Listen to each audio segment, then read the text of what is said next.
Selamat seram semuanya. Pada malam hari ini saya akan membawakan sebuah cerita dari sekelompok orang-orang yang sedang mendaki di Gunung Lawu. Sebuah cerita mistis dari Gunung Lawu. Kisah horor tak terlihat tentang pendaki yang menemukan pasar di tengah hutan saat di Gunung Lawu. Sebelum kita lanjut ke videonya, tekan dulu tombol like-nya dan jangan lupa tombol subscribe channel ini. Nyalakan juga tombol notifikasinya agar kamu tidak ketinggalan kisah horor tak terlihat lainnya. Dan seperti apa cerita horor kali ini? Jadi kita langsung aja masuk ke ceritanya. Pernah kalian mendengar tentang pasar setan di Gunung Lawu? Gunung Lawu yang berdiri gagah di perbatasan Jawa Tengah dan Jawa Timur memang sudah lama terkenal penuh misteri. Selain jadi tujuan pendakian, gunung ini juga menyimpan banyak kisah mistis. Dan salah satu yang paling terkenal dalam keberadaan sebuah pasar gaib yang katanya hanya bisa terdengar tapi tidak bisa dilihat. Bayangkan, kalian sedang mendaki di tengah malam, angin dingin menusuk tulang, teman-teman sudah mulai terlelap di dalam tenda. Tiba-tiba terdengar suara ramai, riuh sekali. Seperti ada orang berjualan, tawar-menawar, ada yang menjerit, ada yang tertawa.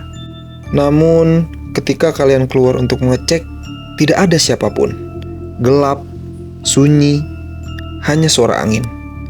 Cerita ini bermula dari seorang pendaki bernama Dika. Ia bukan pendaki pemula, sudah beberapa kali naik gunung.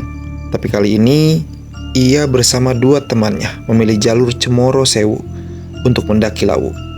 Jalur itu memang terkenal lebih menantang, banyak tanjakan curam. Awalnya perjalanan mereka biasa aja. Hutan rimbun, kabut tipis, suara binatang malam, sampai akhirnya ketika mereka tiba di sekitar pos 5, suasana mendadak berubah. Angin berhenti, sepi, tidak ada lagi suara jangkrik, dan dari kejauhan samar-samar terdengar suara gamelan. Kalian dengar gak? Bisik Dika. Temennya Reza menoleh. Iya, kayak suara musik, ya, dari atas. Semakin lama suara itu semakin jelas. Bukan hanya gamelan, tapi juga suara orang-orang bercakap. Ada yang teriak, ada yang nawar harga.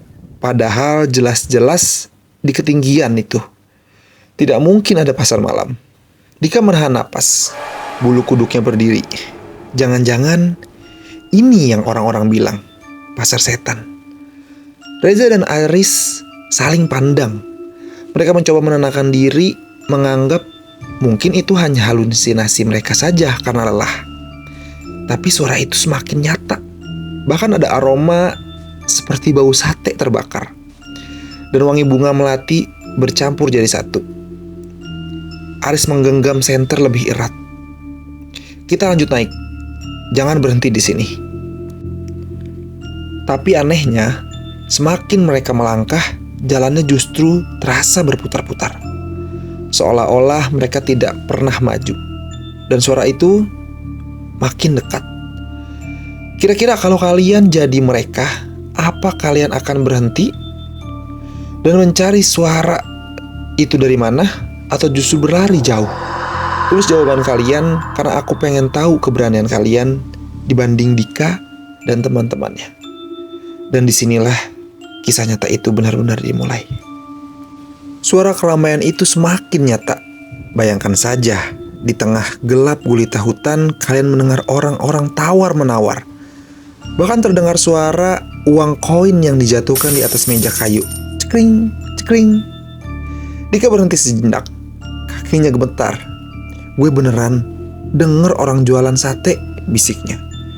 Dan seketika hidung mereka menangkap bau daging terbakar. Kuat sekali. Padahal jelas-jelas di sekitar mereka hanya ada pohon dan kabut.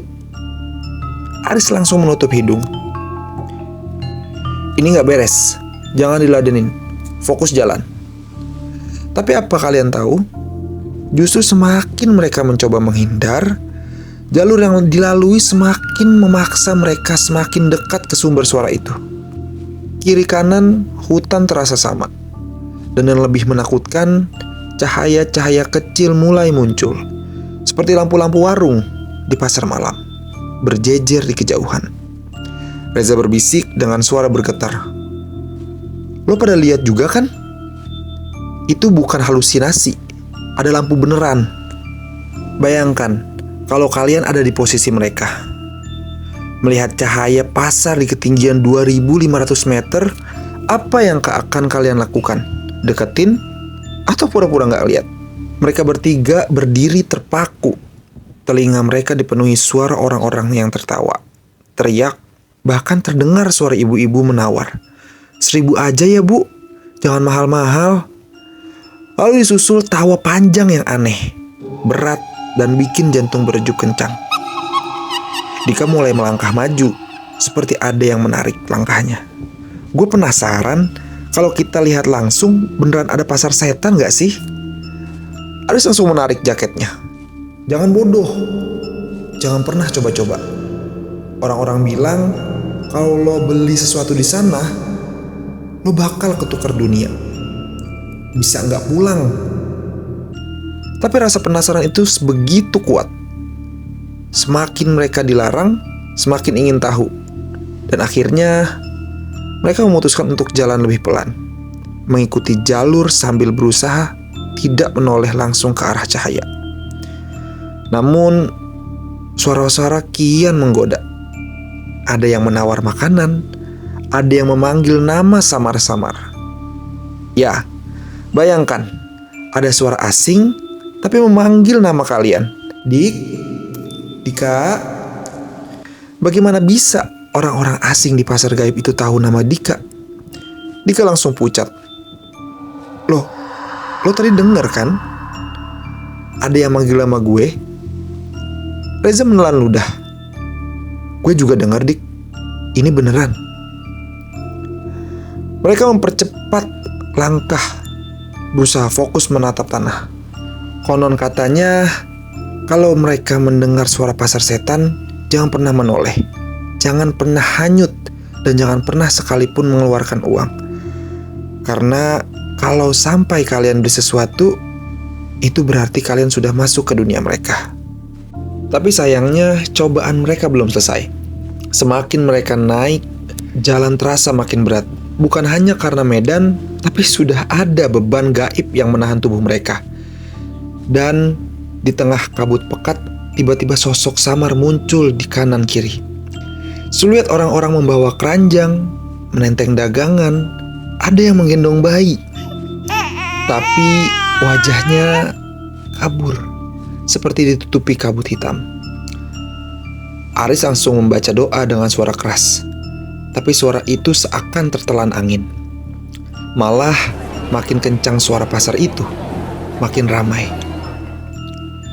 Dan yang paling mengerikan, tiba-tiba dari balik kabut ada seorang perempuan tua dengan pakaian lusuh mendekat. Ia menenteng bakul besar berisi entah apa. Wajahnya keriput, senyumnya aneh, matanya redup. Ia berhenti tepat di depan Dika. Mas, beli mas, murah sekali. Apa yang akan kalian lakukan ketika tiba-tiba didatangi pedagang gaib seperti itu? Perempuan tua itu berdiri begitu dekat. Nafasnya terasa dingin menusuk wajah Dika.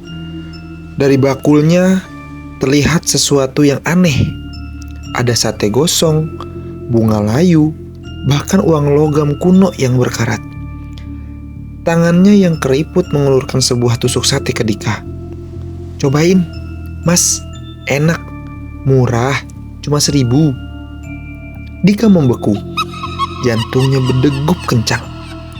Tangan gemetaran, ingin sekali menolak. Tapi tubuhnya seperti terkunci. Reza langsung menarik bahunya keras-keras. Jangan diambil. Jangan sentuh apapun. Perempuan itu meringai. Senyumnya melebar. Terlalu lebar untuk wajah manusia normal. Kalau nggak mau, kenapa naik ke sini, mas? Suasana langsung berubah. Dari arah kanan, kiri, bahkan belakang. Muncul pedagang-pedagang lain. Ada yang menjajakan kain, perhiasan, sampai ayam hidup. Semua bergerak, mendekat, memaksa. Wajah mereka buram, seolah kabut itu menjadi kulit, dan suara mereka menggema, seperti ratusan mulut berbicara dalam waktu bersamaan. "Beli, Mas, beli. Murah saja, murah sekali. Kalau nggak beli, jangan salahkan kami."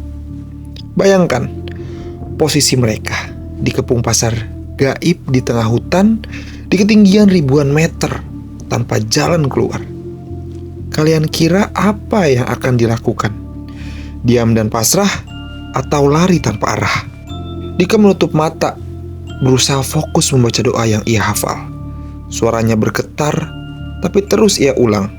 Aris pun mengikuti, mengucap ayat pendek secepat mungkin. Reza menggenggam senter dan diarah ke tanah. Karena katanya, jangan pernah sorotkan cahaya ke wajah mereka. Dan benar saja, sesaat setelah doa itu dilantunkan, sosok-sosok pedagang itu seperti kabur. Bayangan mereka menipis. Suara berangsur peran. Tapi tak semuanya pergi. Perempuan tua tadi masih berdiri di sana, menatap tajam dengan mata putih kosong. "Kalau tidak mau beli, jangan pernah kembali," ucapnya dingin. Lalu ia menghilang begitu saja, ditelan kabut. Mereka bertiga terdiam. Keringat dingin mengalir, perasaan campur aduk antara lega dan ngeri. Tapi perjalanan masih panjang, dan mereka tahu gangguan belum berakhir. Saat kembali melangkah, suara pasar itu perlahan menjauh. Namun, dari arah belakang, terdengar suara langkah kaki mengikuti mereka. Berat, menyeret, seperti seseorang atau sesuatu terus membuntuti. Dika menoleh sekilas, tidak ada siapa-siapa, hanya kabut tebal, tapi langkah itu tepat terdengar, semakin dekat. Hingga akhirnya mereka sampai di sebuah tanah lapang kecil, dan suara itu mendadak hilang. Namun, kelegaan itu hanya sebentar, karena di tanah lapang itu mereka melihat sesuatu yang lebih mengerikan. Sebuah tenda tua compang-camping, berdiri sendiri, padahal jelas sekali tidak ada pendaki lain yang naik malam itu selain mereka. Dari dalam tenda itu samar-samar terdengar suara orang tertawa. Tawa itu pelan, serak, tapi makin lama makin keras. "Hehehe, sudah lama tidak ada yang lewat sini." Reza langsung pucat pasi. "Tenda siapa itu?" Aris menarik lengannya. "Jangan mendekat, jangan. Kita lewatin aja." Tapi seperti sebelumnya, jalur mereka kembali serasa berputar. Setiap kali mencoba melewati tenda itu, mereka selalu kembali ke tempat yang sama, seolah-olah terjebak dalam lingkaran gaib. Akhirnya, mau tidak mau mereka mendekati tenda itu. Dengan hati-hati, Dika menyorot senter ke arah pintu tenda. Perlahan, kain lusuh itu bergerak sendiri, seakan ada yang menyingkap dari dalam.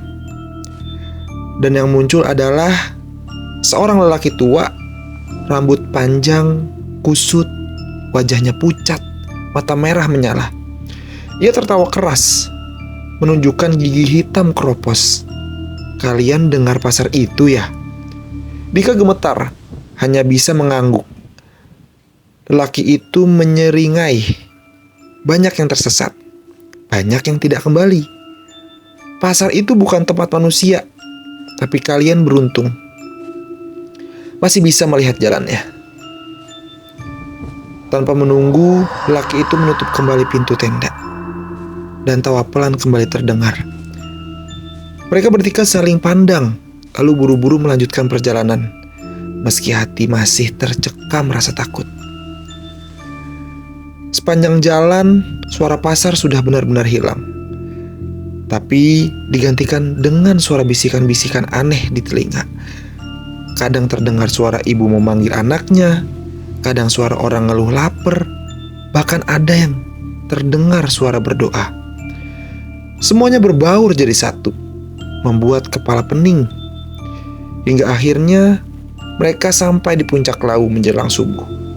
Cahaya oranye mulai muncul, dan entah kenapa suasana mistis itu langsung menghilang. Angin kembali berhembus, burung berkicau, dunia kembali normal. Mereka bertiga terduduk lelah sekaligus lega, tapi wajah mereka masih pucat. Pengalaman itu terlalu nyata untuk dianggap halusinasi. Dika berbisik lirih, kalau aja tadi gue sempat ngambil sate itu, mungkin kita gak akan duduk di sini sekarang. Reza menelan ludah. Iya, mungkin kita udah jadi bagian dari pasar itu. Mereka saling berjanji, apapun yang terjadi, jangan pernah cerita detail soal jalur itu ke sembarangan orang, karena takut orang lain akan penasaran dan sengaja mencari pasar itu. Dan sekarang, cerita ini sampai ke kalian. Pertanyaannya, kalau suatu saat kalian mendaki Gunung Lawu dan mendengar suara pasar itu, apakah kalian berani menghadapinya? Atau kalian memilih mundur? Sampai hari ini, kisah tentang pasar setan di Gunung Lawu masih terus hidup. Banyak pendaki yang mengaku pernah mendengar suara riuh aneh di tengah hutan. Ada yang mencium bau sate, ada yang mendengar gamelan, bahkan ada yang merasa ditarik masuk ke dalam pasar gaib. Tapi hampir semua sepakat pasar itu tidak pernah terlihat jelas. Hanya suara, aroma, atau bayangan samar. Dan kalaupun terlihat, itu berarti kalian sudah terlalu dekat dengan dunia mereka. Beberapa mitos menyebut kalau kalian tersesat di pasar setan, jangan panik. Jangan pernah mengeluarkan uang, jangan menoleh, cukup ambil tanah atau batu dari jalur, genggam erat, lalu berdoa. Katanya itu bisa jadi penanda agar kalian tidak ikut terbawa. Namun tetap saja, misteri itu belum pernah benar-benar terpecahkan. Apakah pasar itu halusinasi karena kelelahan mendaki, atau benar-benar pintu gerbang dunia lain? Sekarang aku mau tanya sama kalian, berani nggak suatu hari mendekat dan mendaki Gunung Lawu dan mencoba merasakan sendiri pasar setan itu? Atau cukup dengar ceritanya saja? Sudah bikin bulu kuduk berdiri? Tulis jawaban kalian di kolom komentar, aku penasaran. Dan sebelum cerita ini ditutup, aku mau kasih pesan. Gunung itu tempat suci, tempat besar yang harus dihormati. Jangan pernah sombong saat mendaki. Jangan pernah paling kuat, karena ada dunia lain juga hidup di sana.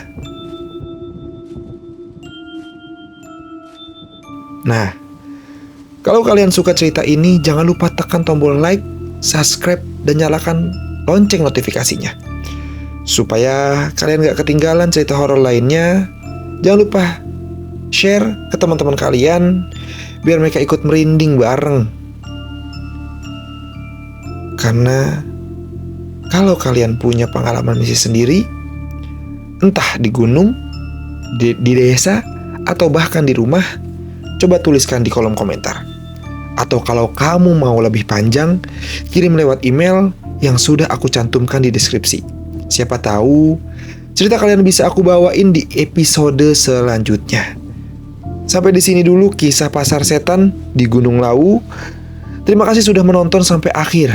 Ingat, kalau suatu hari kalian mendengar suara pasar di tengah hutan, jangan pernah menoleh, jangan pernah menyaut, dan jangan pernah sekalipun mengeluarkan uang kalian. Selamat malam, dan semoga kalian bisa tidur nyenyak malam ini, kalau berani.